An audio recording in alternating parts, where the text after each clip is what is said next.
Hello po at magandang araw sa inyong lahat. Share ko lang po experience ko. Ako po si Liza, 30 years old at ko po ay isang bayarang babae.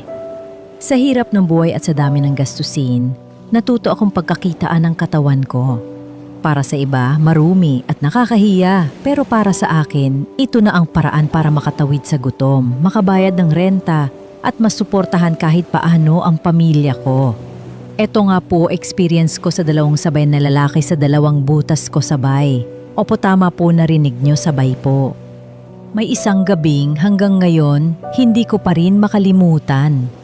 May dalawang kliyente akong natanggap at imbes na isa-isa, nagdesisyon silang sabay. Sa simula, kinabahan ako pero may halong excitement. Baka hindi ko kayanin, baka mapahiya lang ako.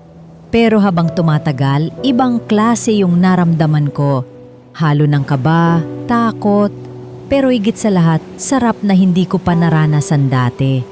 Habang nakapatong ako sa isa kong kliyente, bigla akong pinatigil nung isa para ipasok sa isa kong butas. Habang nakapasok sa ekap ko, yung isa marahang pinapasok nung isang kliyente ko sa akin tiwap. Sa una masakit, pero nung tumagal, sobrang sarap na po. Hindi ko alam kung anong gagawin ko sa sobrang sarap. Dagdag pa ng pagdede sa akin nung pinapatungan ko. Mapapasigaw ka talaga sa sobrang sarap. Doon ko natutunang may mga bagay na hindi ko inakalang hahanap-hanapin ko. Para bang may nabuksan sa pagkatao ko na hindi ko na kayang isara.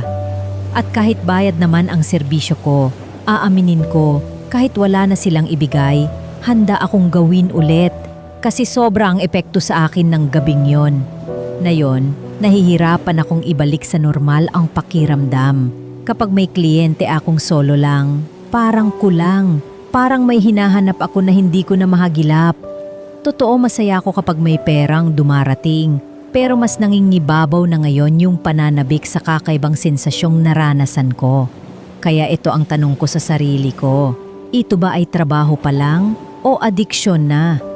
At paano kung darating yung araw na hindi na pera ang dahilan, kundi puro pagnanasa na lang? Nakakatakot, pero sa totoo lang, mas nakakatakot kung hindi ko na ulit mararanasan ng ganon.